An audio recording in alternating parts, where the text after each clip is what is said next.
and Steph Horton's got her hands on that trophy. Second season running that she's done so in the colours of Manchester City. Oh, lovely footwork there from Wigan!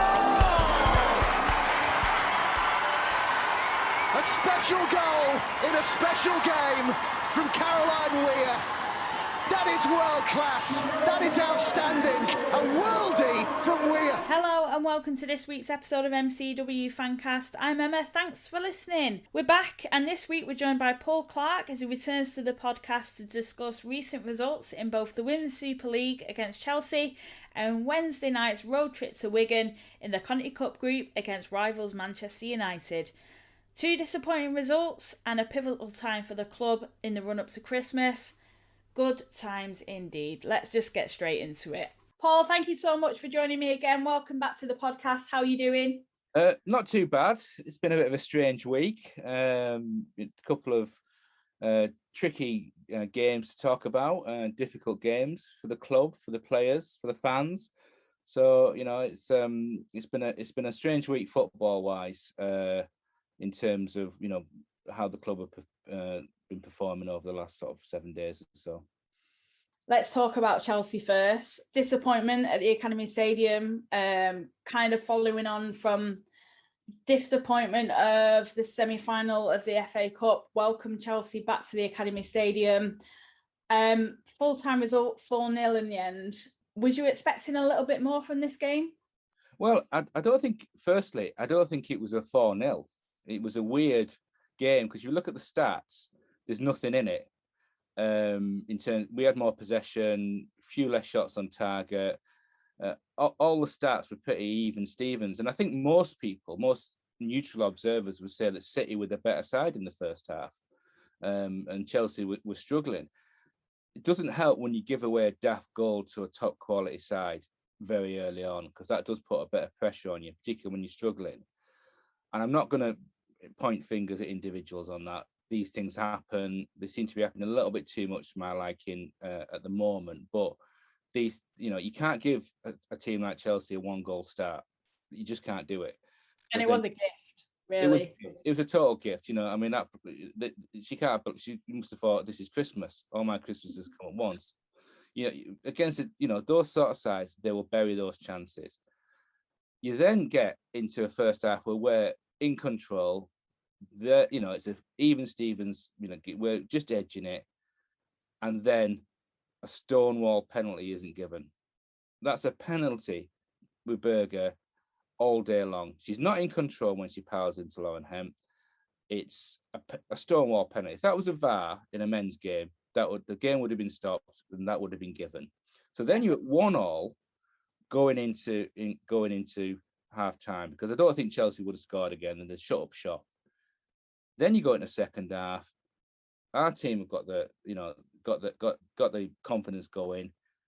We might not have had those, that 5 or 6 minutes of madness where we gave away 2 soft goals, and then we gave away a goal at the end. So chasing the game. So in a way, it was a weird game, because in some senses, we should have maybe got a result out of that, maybe got a draw. I don't think any more than a draw, because I think we could still be playing today and still not scored a goal from open play. And that's the biggest problem that City have got at the moment. They're not creating enough clear-cut chances in front of goal for Ellen White. You've got the best striker in the country, probably, and she's feeding on scraps. So that's something the coaching staff have got to get hold of. But I didn't think it was a 4-0. It was certainly better than the Arsenal game where we just got absolutely hammered. And it's certainly better, I think, than the semi-final as well, where we weren't really in that game.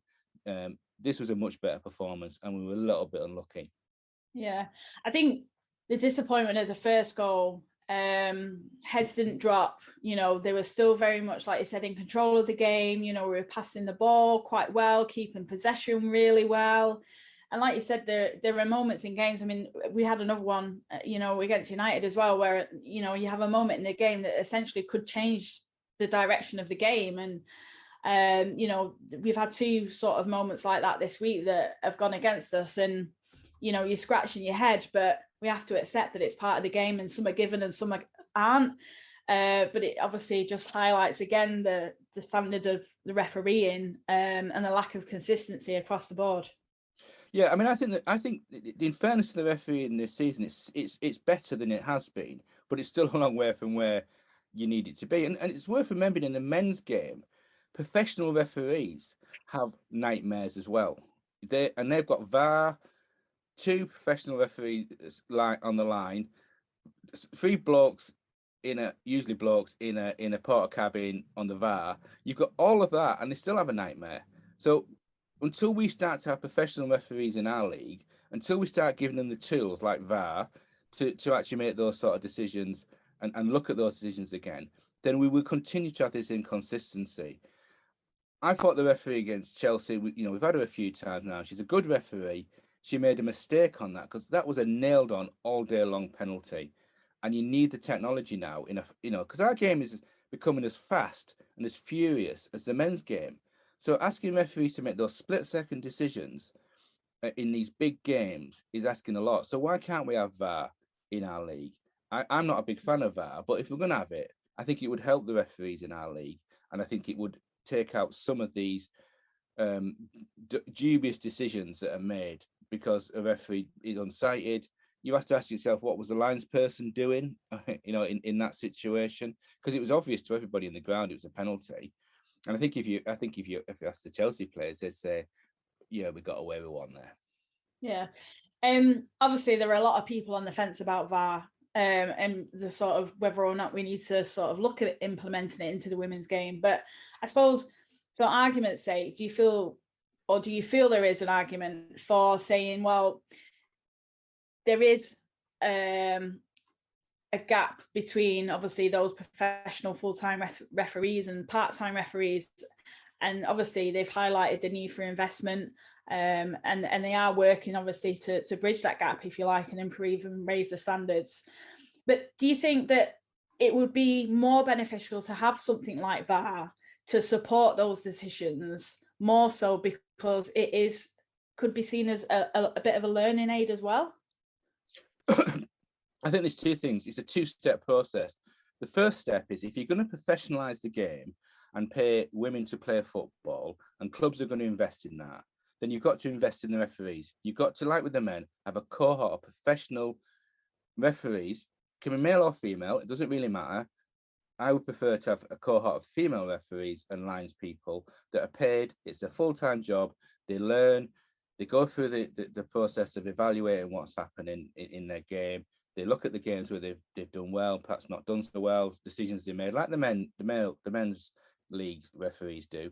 And then once you get that into place and you start to see the standards increase, because they will, then you might want to consider bringing VAR into the women's game. So I think the first step is to get the referees up to scratch, then potentially bring VAR in a couple of seasons. I'm not a fan of VAR.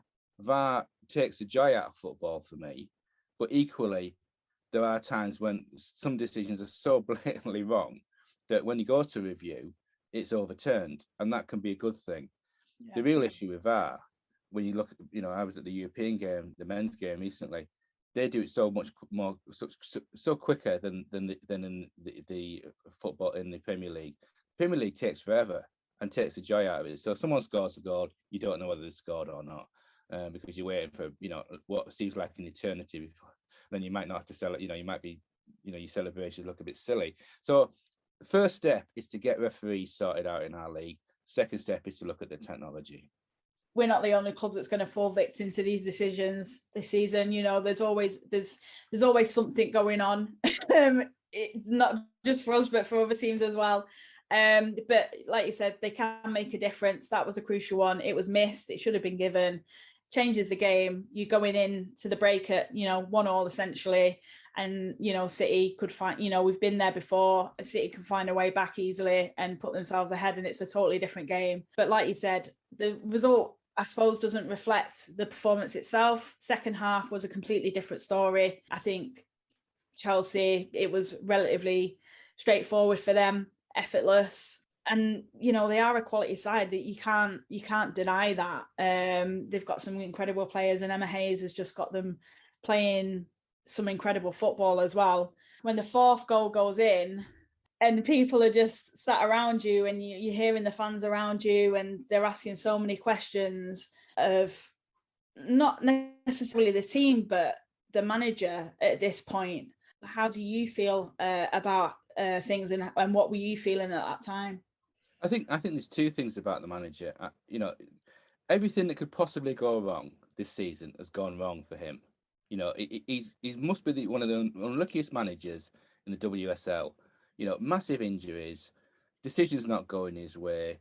Time after time, the ball just doesn't bounce for a player, for a striker, or it just bounces off a defender. So there's that element to it.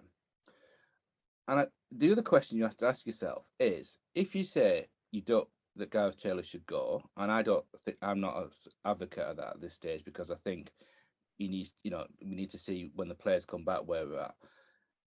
If you have that opinion, ask yourself who you're going to replace him with. Who's out there that's a better choice than Gareth Taylor at the moment? And that's the question you need to ask yourself. It's the question you always have to ask yourself when you're calling for someone to lose their job.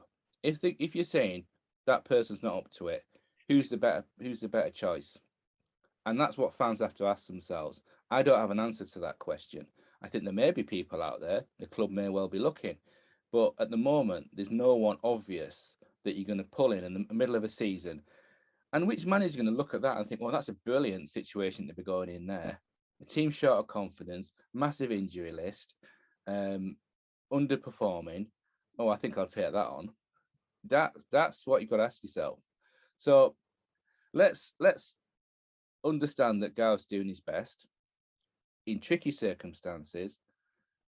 I would have some issues with some of his tactical decisions, but nonetheless, I think he's trying his best, and I think he's a decent coach. So I think we should just try and get behind him as much as we can, because if we call for his head, it might make the situation even worse. Because at least the women that are in the team now know how he coaches, know the system, and can try and play some sort of system. I think we've seen some improvement over the last couple of weeks in terms of the tactical nous, but I do keep coming back to this notion that how many chances clear-cut chances are we creating in the game at the moment?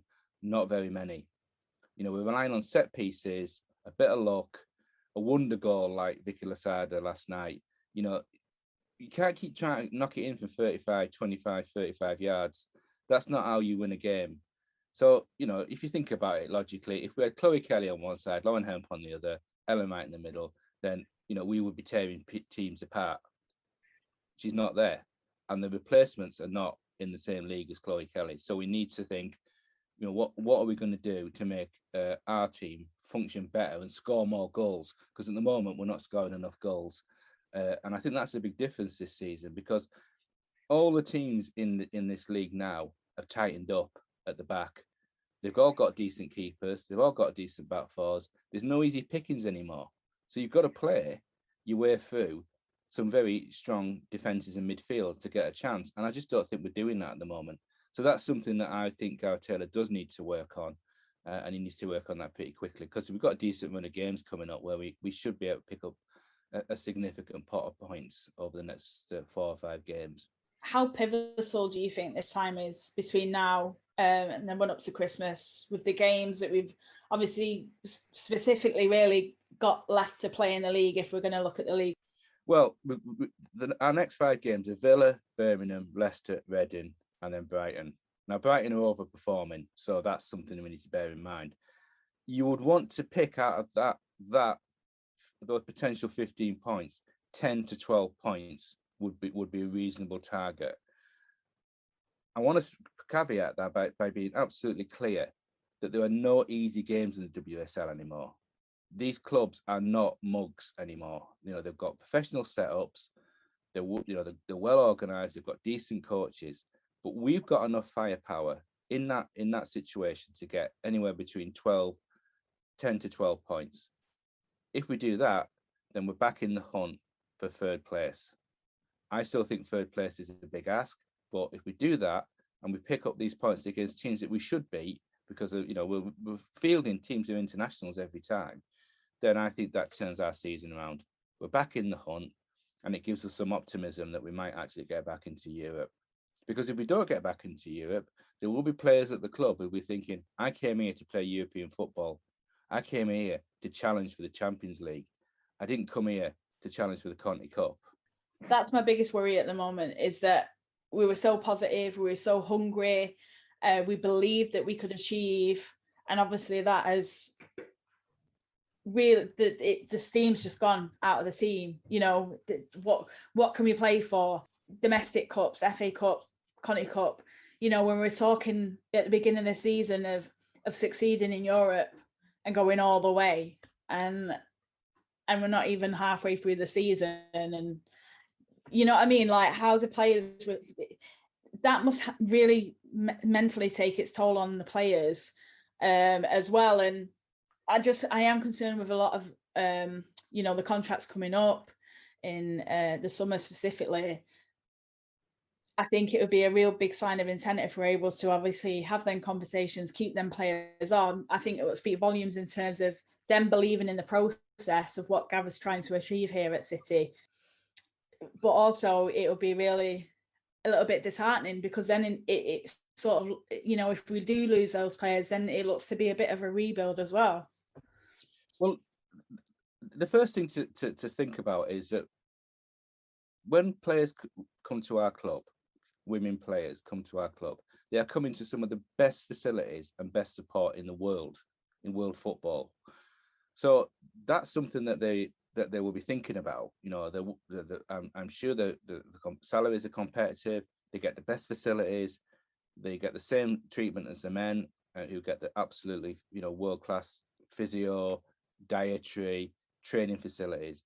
But at the end of the day, players don't look back on their career and say, oh, there's a great gym at City. They look back on the medals that they won, the trophies that they won, the caps that they won. So those players will be thinking, I've got 10 years at the top. I want to get as many medals and as trophies as I can. And when I came to City, I thought that was going to be the case.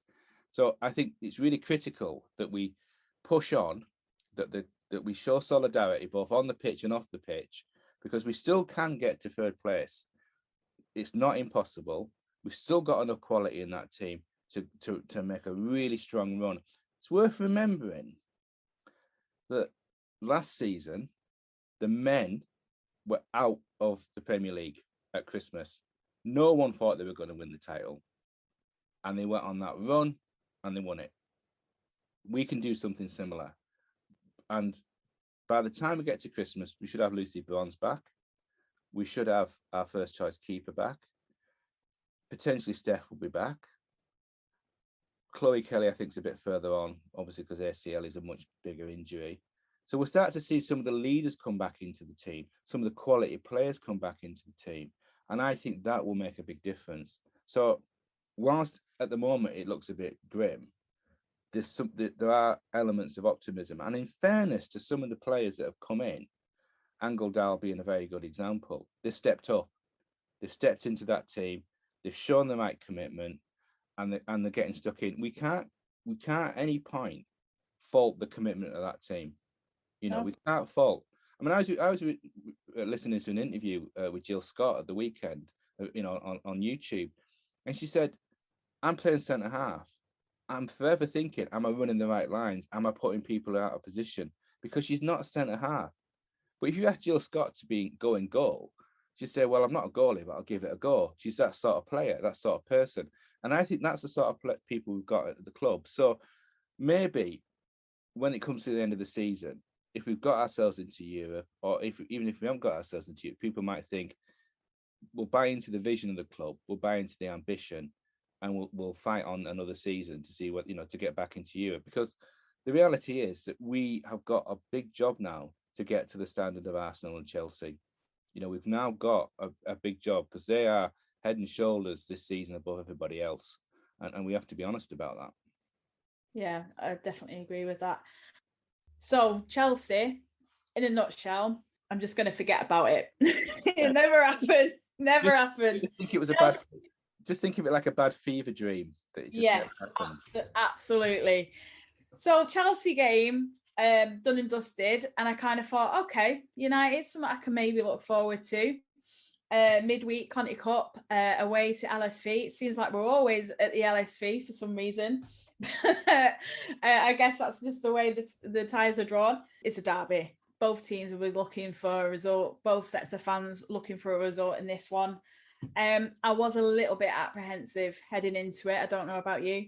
Yeah, I thought it would be a tricky tie because but just because of where we are at the moment. I mean, in fairness, you have to say United are a decent emerging side. They've got some good players. I think Mark Skinner's done a really good job there, of organising them. I think they're much more organised than they were under the last manager, who, everyone thinks is the greatest manager ever. But he knows what he's doing, and he's got them organised. And there's some good players in that team. Why we let Mannion go, it will remain one of the mysteries of the close season, because she's walked into that team and looks to the manner born. So, I thought it'd be tricky. It's away. It's a hostile environment potentially. They're playing quite well. They've been together a long time. They've got some very good young players in that team with a little bit of experience as well. So I think it was going to be something that we could have done without. I think at this time, we could have done with this like having a hole in the head. United did had about, I think, quite a few draws actually heading into this one, so they were looking for a win. I think confidence, similar sort of issues really. Confidence, just really struggling to get the results. A bit of a lull, I suppose. But it's a coming together, I think, for United at the moment under obviously Mark Skinner. A few new players in the mix as well there. But it was quite surprising that Mark put a bit of faith in his youth with the lineup that he selected on Wednesday night. Well, I think so, but I think he has faith in them. He has faith in them to deliver. And then we have to ask, then they've questioned and raised. They put out a relatively inexperienced side. We put out a team that is wall-to-wall internationals, and we should have too much for them in theory. Yeah, it was quite a close game. There was nothing in that game. But again, we didn't look like we were going to, create enough chances, particularly in the first half. We were on top of the first 20 minutes, 25 minutes. We were totally in control of that game. And Ellen White sat on the bench. It makes no sense to me. No, I was quite surprised by that. But it was great to see, Gareth showing faith in players like Jess Park, Ruby Mace, obviously in the back line as well, which I think fans have been saying, they'd like to see. That was great. And I think, to a point, you're looking for Gareth to kind of put your arm around these players a little bit and just give them that little bit of faith, a bit like what Mark has shown in that United squad as well. I think so. And I think the reality is that Gareth's being forced to put the young kids in because there is literally nobody else to put in.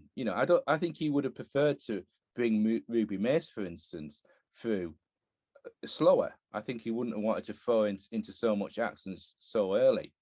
But she's been a revelation. Absolutely. We looked like a different back four last night with her in there. And it's simply because she's a centre half. She plays as a centre half. She knows how to play that position. And with all due respect to Jill, who's done a great job as a stand-in, you all day long you're going to play someone who's a designated centre half over a midfield, a holding midfielder. So she's been brilliant. I think Jess Park deserves a chance because I think she needs game time, and she played quite well last night. I thought she had a decent game. What I loved about last night, obviously I wasn't at the game, but the bits that I did see, because obviously it was a bit touch and go on the old FA player but the bits that I did see, I loved Jess Park giving Lasada some grief because she was literally dictating to her what you doing, like half the time. I mean, Lasada had a great game, but you love to see that, especially, from a player like Jess Park, in terms of the confidence, who's not afraid to say anything. There's a real ruthlessness there, and I really like that in her. Yeah, I think we're bringing through. This is really encouraging. We're bringing through some very good young players. We've signed the best young centre half in the country in Ruby Mace. There's no doubt about that. She will be playing for England in the next couple of seasons. She is an outstanding player. She ripped Leicester to pieces when she in that game. Absolutely. She was banging the crosses in. She just looks like, she's got no fear. She wants the ball. Our young players are after the ball all the time. They're not hiding, and they are saying to the experienced pros, get your finger out when you need to. we're in a war here. We're in a battle here. We need to step up, and you need to understand how important these games are. Now, I'm not saying that those players don't, but they're new to the league, new to the team. So perhaps they just need reminding from time to time. And fair, good on the young players for saying, we're not messing about here. We're coming here to do a job, and we want to beat this lot. So it was a perfect start. Great goal, well taken from Lasada. And you're thinking at this point, game on. Well, I thought we'd kick on from that point. I think it seems to me we're on a back end of another dubious decision as well for their first goal, which I think knocked the stuffing out of us a little bit towards the end of the half.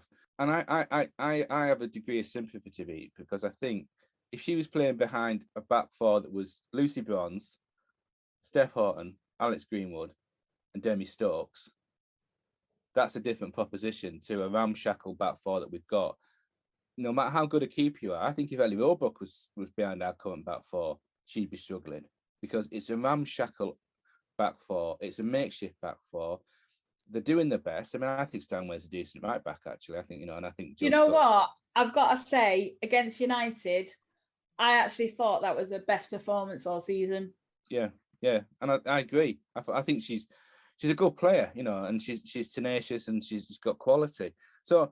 And you can't legislate for someone like Demi Stokes last night, just lingering on the ball a bit too long and it bouncing up and getting the second goal going in. So I think you've got to sort of say that the whole issue with the club is that our established patterns of play and our established back four, midfield, up front are just shot to pieces at the moment. And that does create confidence issues for a goalkeeper, because if Jill Scott's struggling to work out which line she's running, then the keeper's thinking, well, why is she over there? Or why is she gone that way? Or why is Alex running over here to plug that gap? And then you're down to 10 when Georgia got sent off. There's all sorts of things that have gone. Yes, she has made some mistakes. And I think that probably illustrates the need for us to think about who our second keeper will be going forward. Because I don't think Karen Barnsley is the answer either, to be honest, because I think Karen is towards the end of her career and is carrying some quite serious injuries. So I think we need to think about bringing through our under-17s England keeper, who's a very good keeper, whether she needs to have a regular berth now in the first team when she's fit. I know she's injured at the moment. So I think there's issues around it, but I think it's unfair to blame it just on the keeper, because I think there's uncertainty right throughout that team. Oh, I think there's players playing just weirdly. Probably some of them are playing in positions they last played in junior football. I just think, yes, you're right. There's there's 10 players to go through before it even gets to the keeper's hands. But I just wish she'd smother the bloody ball. I really do. Well, I do, and also. Yeah, I think, and don't kick the ball to a quality forward in a really good side, because they'll just bang it back at you and score. So there's those sort of thing. If you're not confident of playing it out with your feet, if you don't think you're Ederson, then don't do it. Don't do it. Just kick it, because at the moment we have to play the percentages, and we're not doing that. When you watch players, when you watch a lot of football, when players are having a snidey moan or a proper moan. And it seemed to me that the City players were convinced that it had been kicked out of their hands. Yeah. The players know, you can see them, when a penalty is given, if it's even remotely dubious, they're all around the referee. And sometimes it's given and everyone just goes, well, yeah, it was a blatant penalty. It was a blatant sending off. No one queries it. And last night, our players were fuming about that decision. So the reaction was immediate, absolutely immediate to the incident. Exactly. Obviously, if you hadn't seen it, but I'm sure you had, this was obviously, we're talking about the equaliser from United. Taib does mishandle the ball, let's be honest, doesn't really get her hands to it very well, but she tries to smother it. She goes to ground, but she does regain possession of the ball. It looks as though it's in between her hands. And Hansen comes in and essentially kicks the ball out of her hand, which in return leads to the goal. And at this point, initially, when the ball is sort of taken away from Taib, the players to react to a foul, because obviously once the goalkeeper has possession of the ball, if it kicks out of their hands, it's a foul, blatant foul, and it's a free kick to the opposition. So obviously they go on and score from this moment in the game, and it is a bit of a blow. It's a total blow, and I think when you've been on the back end of a couple of bad decisions, it can affect you. I think it can affect the mentality of a team, because they just think, well, nothing's going right. It bounces out of her hands, or it's kicked out of her hands, right to a player who whacks it in. And then team for the second goal redeems herself with a great save, and then Demi Stokes is just dwelling on the ball a little bit too much. Only a split second, it bounces off the United player, bounces fortuitously to one of their players, and they knock it in. So you can't legislate for that. A keeper potentially makes a mistake. There's a dodgy decision. She then redeems herself, and then one of the best players of last night and one of the best players in our team just makes a slight error of judgment, and we're 2-1 down. And then you're chasing the game again, and we're not scoring enough goals to be able to ship these sort of mistakes repeatedly. We're just not. That's the problem. We're just not getting enough chances. I think last season we might have come back from that 2-1 and gone back to 2-2, even won that game. But we have done, haven't we, against United? Repeatedly. And the thing is as well, the goal was late on, but I think for the decision itself, it's one that I've watched over and over and over. I'll accept if it was the right decision. Do you know what I mean? But to me, it was really blatant. And again, it's just gonna miss, and it's just so frustrating. But we've been on the end of those, and they've not been given, and it's been in our favour. So I feel like I can't be as annoyed about it as I want to be, but it's so destroying, especially in this period that we're in at the moment, where those decisions are making playing their part as well, and where you just want that little bit of luck and a little bit of good fortune to go your way. It's just really not happening for us at the moment. I know that's something as well where we can't be saying, oh yeah, you make your own luck, and I totally get that, and I feel that that is something we should be saying, and not just depending on the fortune and the good looks and all this kind of stuff, because we're good enough and we're capable of doing it ourselves. We don't need it. We shouldn't need it. Yeah, I mean, I'm actually a great believer that over a season, probably it evens itself out. The dodgy decisions go your way or don't go your way, and probably over a full season, there's not much in it. If you did an analysis of it, you'd probably think there might be one or two decisions that didn't go your way, but generally speaking, I think it goes your way. But when you're in the middle of a really desperate situation and you're struggling, the last thing you need is almost it happening all the time, because it just makes you feel like everything's against you. You're looking at the injury list, you're looking at the problems in the team, you're looking at these decisions, and you just think, oh no, not again. And if you played at the highest level as well, which most of these players have, they're just going, why has that decision been made? That's so blatant. Penalty in the Chelsea game, that decision last night, it's just a bad timing. And as I said, Gareth's been very unlucky with that. But you can't keep blaming decisions. You're absolutely right. What you need to be doing is saying, well, why aren't we scoring enough goals? Why aren't we creating enough chances? And how can we tighten things up so we're not making what seems to be a relatively long run of quite basic mistakes? I kind of feel it shouldn't be put upon the players though, because I do kind of feel as though the players are doing the best they can, and I think Gareth kind of came out and said that at the end of full time as well.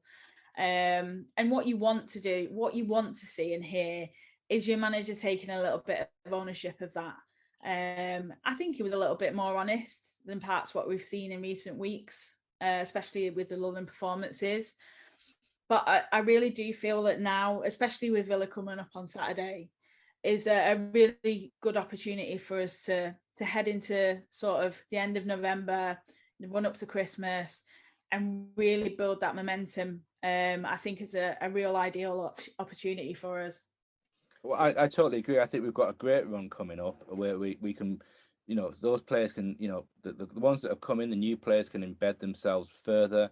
We might get some of our star names coming back into the team, which will help. You know, we've lost a lot of leaders in that team, so I think this is a really good period for us. But it's also a chastening experience as fans because we've got used to champagne football. We've got used to all of this. So we now need, as fans, to say we need to be mature and grown up about this. You can't just rely on, you know, that we'll always be successful. There will be periods where the team will not be performing in the way that would expect them to. And we have to get behind them. Now is the time for us as fans to say, let's get behind the team. It's easy when you're winning everything. Anyone can do that. And you take it for granted, don't you? You do. And I've watched so much rubbish over the road, you know, a decade of plus of absolute tripe. So when I look at the team now, there's a guy sits behind me who moans like he's watching the Stuart Pearce side who couldn't score a goal to save their lives. Well, I'm watching the best players in the world. So my perspective is, you know, we don't win the title. I'm still watching great football. What we need to do as fans is take a longer term view and say, yes, things are bad at the moment. They will get better because there's some great players in that side. The setup's great. Good times will come again. But we need to show the support and solidarity with those players. Because the one thing I would say about the women this season is they've never given up. They've never stopped trying. They're working hard. They're definitely committed to turning things around. I don't think we can question the integrity of those players. I just think we need to sort of say, look, they're suffering now at the moment. We've got two choices. We can either turn on them, which will help nobody, or we can stand with them and know that good times will come back at some point in the not too distant future. And I think it's to the credit of the fans that are coming to the games that's what's happening. There is a bit of mourning, sure, but I think most fans are really behind the team. I just think because we don't have the long history of the men's team of, you know, being down in the third division, playing away at York City and all of that stuff. Also, a lot of City fans, women's fans, have known just success. Well, now is the time to understand that football is an up and down experience. Most of the time with the women, you're going to be up. Sometimes you're going to be down. And when you're down, that's when you stand up and be counted. And I'm confident that the fans will do that because that's what they've always done. But now's the time really to do it. So Villa Saturday, what are you expecting from that game? Are you expecting a response, obviously, from the midweek? I'm expecting a response. I'm expecting. I would fancy us to win that game. I would fancy us to have too much for Villa, and I would fancy us to. It'd be a bit like the Leicester game. I think we'll grind them down. I think we'll just keep at them, and I think we'll probably get a reasonably easy win. But it'll take some effort. So I would hope we're going to win that game. I would be confident of winning that game, and I would definitely expect a response. And then in fairness, I think we got a response last night from the Chelsea game. It would be so easy for them to go to Lee in the middle of nowhere on a wet Wednesday night and just not give a damn. But I didn't get that sense from the team. I think they went there to do a job. It didn't work out, and I think they'll take that confidence and that spirit, which is the most important thing in our team, to Villa, and I think we'll get a result. And I think we'll start to see, as you rightly said earlier on, as we go into Christmas, our season's starting to look a little bit rosier. I mean, frankly, if we don't get a lot of points from this run, then our season is in free fall. But I don't think we're at that point now. There's enough positive stuff. I mean, I think Gareth sometimes can go a little bit too, with the sort of management psychobabble stuff that you get. Focus on the positives. You've got to look at what's not going so well as well. But I think he's right. There are enough positives from some of the younger players and some of the players that started to settle down into the team. Angel Dow being a good example. Vicky Lasoda, she can turn a game. Kira Walsh is back, which is a massive thing for us. Since she's been back, we look like a different team in the middle of the park. I think we should be confident of winning that game. I don't want a card. I don't want a gift from City this Christmas. I just want four wins on the bounce. That'll do me just fine. That'll do me just fine. Let's start with Villa on Saturday. and just take it game by game. But Paul, always good to speak to you. Thank you ever so much for joining me. Do you want to give us a quick prediction before you go? I'm going to say 3-1. I hope they don't. I hope they don't score first like the Leicester game. Well, this could be famous last words, couldn't it? But yeah, I think if we get a good start, I think we'll kick on and win the game. We should have too much for them. Definitely, Paul. Always a pleasure. Thank you so much for your time. No problem. And I've got everything crossed for Saturday. Everything crossed. Yeah, and if you are planning on getting down to the Academy Stadium on Saturday, tickets still available, and kickoff is 11:30. So random again, random Saturday morning, but that's all right. Well, yeah, I mean, it's like I don't know who does the scheduling, but I think they just get a pin and just stick it in a calendar and say, oh, it's 11:27 on a Wednesday afternoon. You're not going to build the game if you keep doing these stupid things about you're messing people around. I mean, not only is it bad for us as City fans, but what time are the Villa fans going to have to get up to get to the game? Because they'll bring a coach. At least they're not coming from London. It's only an hour and a half. Well, true, but it's still it's just ridiculous, isn't it? It's just bonkers. Yeah, it is. But this is it now. This is it. All these odd kickoff times that we've got to get used to. They surprise me every week. The 3:00 last Sunday just totally threw me completely. Well, and not because of the kickoff time and I couldn't get there, just because it was such a random time. I was thinking, Sunday, I've got to plan my Sunday dinner around this. When do I have it? Do we have it before I go? After? I've got to cook it when I get in. It's just drama, absolute drama all the time. Well, I mean, I've had a run of 3 p.m. at the men's games, which is unheard of. Old school 3 p.m. Saturday afternoon kickoffs. What's that about? Different on a Saturday though. Sunday. Well, bring your roast dinner with you in Tupperware.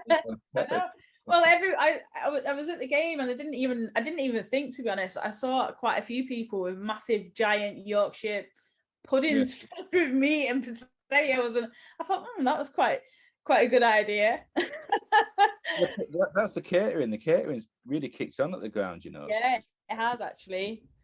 Yeah. I'm still waiting for me chicken tikka balti pasty. I haven't seen that though yet. Well, I have to say I've had one of those because I've been to I did the hospitality a few weeks ago, which was great, by the way. And that's what they were serving. So it was I had the veggie version, but there was a chicken tikka version. So it was fantastic. Why didn't you ring me? Why didn't you tell me? Why didn't you bring one out and give it to me? Because I'd have been tackled to the ground by a steward. Right. Brilliant, Paul. Nice to speak to you, and I will hopefully see you on Saturday.